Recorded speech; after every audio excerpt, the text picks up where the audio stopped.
we start off this hand here in your slide. Everybody got a glass slide, which is fine. A little bit of slide technology. They can be metal, they can be glass, they're ceramic slides. People have cut them out of plumbing pipe. I saw a guy play with a turtle one time. It can be anything, there's no law. The thicker they are, the better though. And these are nice thick slides that you got. The one that he gave you today is one that you wear on your pinky finger typically. I prefer a 36-inch socket wrench, a Sears Craftsman socket wrench, because they don't rust out. But I do have a glass one, which is thick. I wear it on that finger there, this finger. There are no rules here. There is no, you've got to do it this way. It's what works for you. You can lay it flat like this and play it like that if you want. There's just really no rhyme, reason. It's whatever works. This works for me. Socket wrench becomes a good weapon in a bar fight, so it just serves double duty here. And if I need to change spark plugs, I've got a wrench, so a little technology there. It's not that important with the ones you built today because they don't have a pickup. If they do have a pickup, you have to do a lot of muting with your hands, keeping your hands out. Otherwise, you get a bunch of that with the muting. Controls it a little bit more. Also, this cigar box here was built for me from Tony a year ago when they did the first concert here. This is exactly like the guitar box you built today, except this one has a pickup in it. Otherwise than that, there is no difference. So it just shows you that you don't have to have anything really fancy. I've done a few modifications. I've got a bigger bolt there. I did on the ends here mark the frets, so it's more of a visual reference for me so I can see where I'm at. If you're a guitar player, some of this will make a little bit more sense to you. If you're not, it might be a little confusing, but feel free afterwards to come up, ask me. I'll explain the best I can as far as what I'm talking about, maybe some of the terminology. We'll go from there.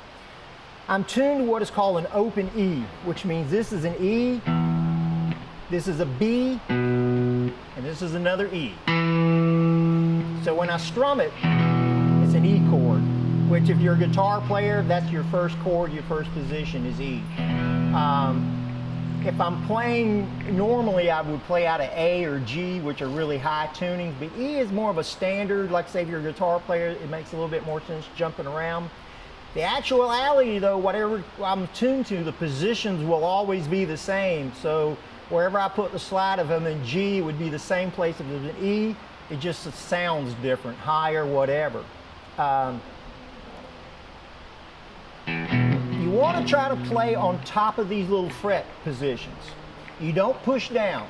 If you push down, you can hear it changing key.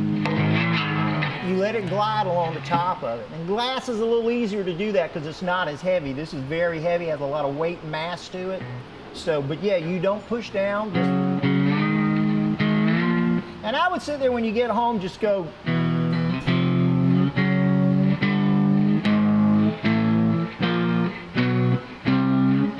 Just doing that, you get used to it. I play with my fingers, all three fingers, do the same thing with a pick. Just to get used to doing that. Okay, so we're in the key of E. When you're in the key of E, the three chords that go with the key E are E, A, and B. On the cigar box, that's going to be open E, and then 1, 2, 3, 4, 5, at that 5th fret, there's your A. At the 7th fret, there's your B. Open E, 5th fret A, 7th fret B.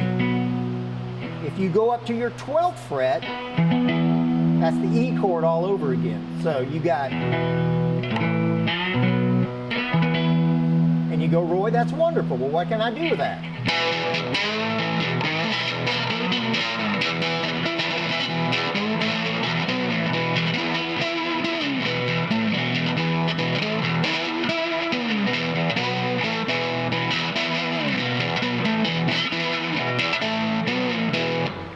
What you can do with that. That easy. Side note, I have a gig booked for all of us next Saturday night, so be ready. We're all wearing black, okay? If you go to the 3rd fret, that would be a G chord. You can use that in this little progression.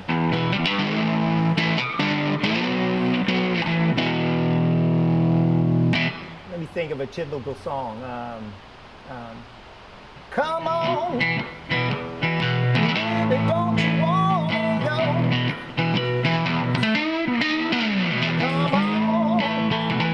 Come on, baby, don't you wanna go? Come back to that sweet home Chicago. So that's your little typical 3-chord blues song. I've got a lot of distortion here. You don't need that. You can play clean, get the same effect. Of course, it won't matter for you because you don't have a pickup in it. So, but in those little 3 positions there, and then this, you really can do a lot, you know. So it's just going home and whether you sing or not, you know, it's just a matter of playing with it, finding where those places go.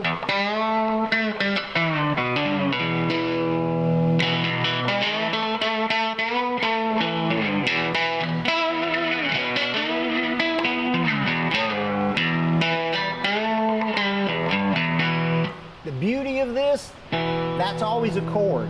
That's always something. It's always a reference point. You can always come back to that. So another little exercise would play a little progression, like go 4 times, 3, 4.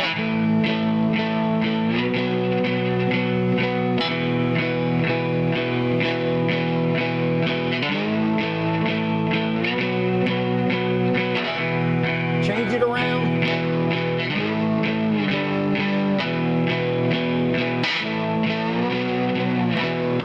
Just get used to doing that. It's going to sound a little weird at first, and you're going to get some funky little sounds there. I'm adding a little bit of vibrato, which is just, if you play it straight, a little bit of vibrato. Get that little blues sound.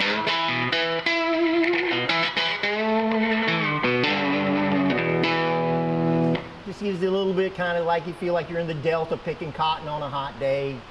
It's a wonderful thing like that. That's, in a nutshell, that's the basics of it.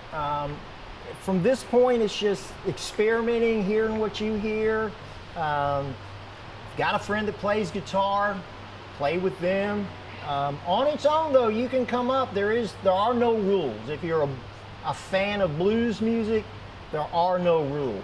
It's just, it sounds good, it sounds bad, that's really it. And then that's relative to who you're playing for and who's listening to you. So there isn't a you got to do it this way thing. Somebody tells you that, just slap them, because it's just not true. Slide, what finger you use it on, how you use it.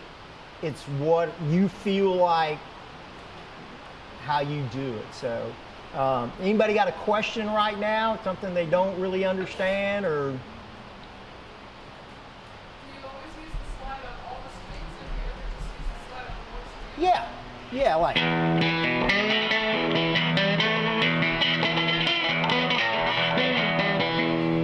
And that's what's beauty about an open tuning, is that, you know, in any of these little positions, 3rd, 5th, 7th, and 12th, those notes are in the key of E. So keeping that E string droning.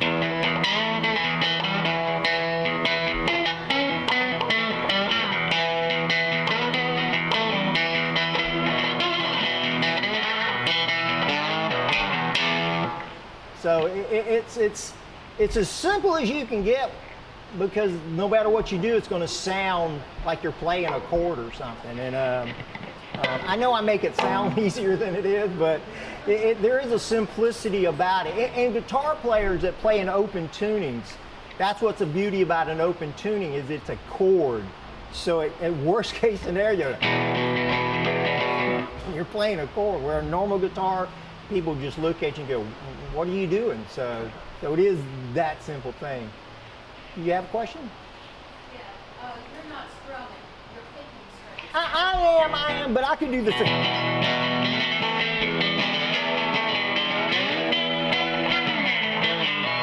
So you could do that. I tend to play slide, when I'm playing slide with my fingers, I just have more control. But you play with a pick, you know, it's just a different skill level or like that. And you play with your thumb. So that. Anything else?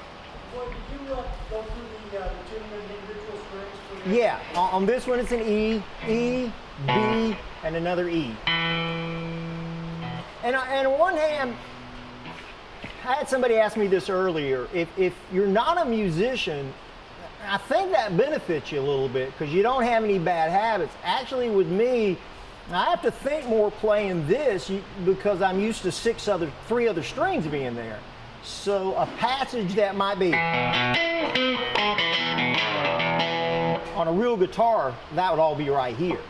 I wouldn't have to jump around. But on this, to get to a note that normally is right here, now is up here. So if you're not a guitar player, you're not hindered by that. You know, I think guitar players might have a little bit more trouble looking at it and saying, well, I've only got 3 strings. And you got 3 strings, but you really only have 2 notes because these are the same note. So that's even something in a guitar player's brain going, okay, now I've got to do this, I got to switch this. So if you're a non-player, I think you almost have a little bit of an advantage of you're not hurt by trying to think how you normally would do it. When I first got it, when Tony asked us to do this, and I thought, how hard can it be? It's 3 strings. And I sat down and go, well, nothing works. nothing goes where it's supposed to go, you know. So I had to, I think Eric Allum would say the same thing if they were here, that we had to kind of rethink what we were doing. So, anybody else? After this, it's $5 a question, so think of them now. I really can't think of much else. It's technique, it's tone. You have an advantage that you don't have a pickup because it makes it louder and you can hear more of the faults. So.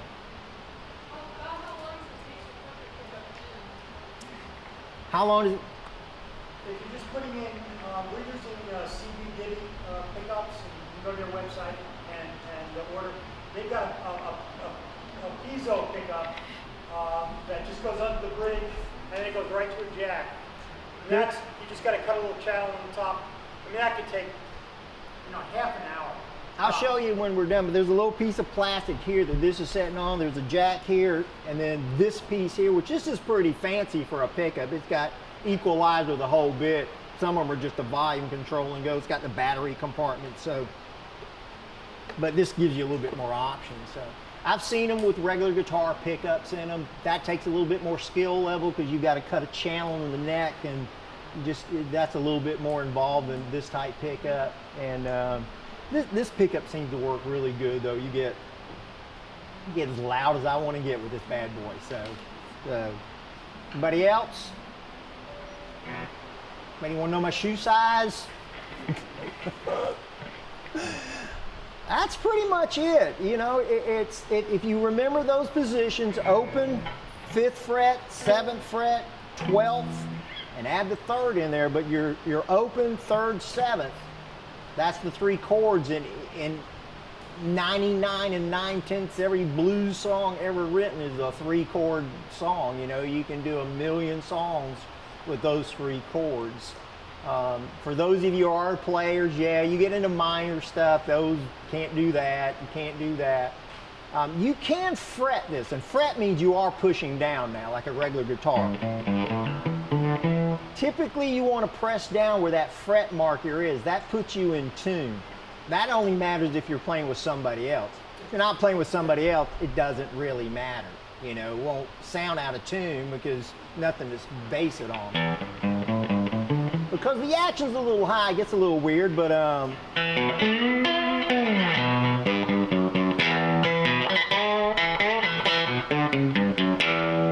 you can fret it like that and it'll make noise. On a typical fretted instrument, the note you actually play between the fret, but actually notes where that fret is because that's where the string stops. People think because they put their finger behind the fret, that's the note.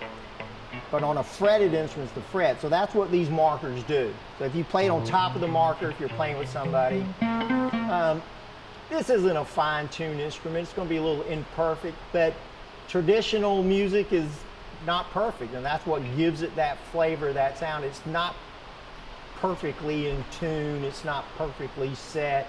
You know, on yours, you might have to mess with this bridge, moving it back and forth, maybe to make it sound in tune, but I wouldn't worry about that. I'd get those basics down, like that basic skill level of... And I'll show you too the difference. Typically, like I say, glass is a little smooth. Don't hear much difference, but it's a little not as harsh as the steel. But I'm a harsh guy. So I like the steel. Just no preference, yeah. So when you're playing with that slide, you have these frets, you're not pushing. I'm not pushing down, no. I'm just gliding. And that's why I say do that little exercise of...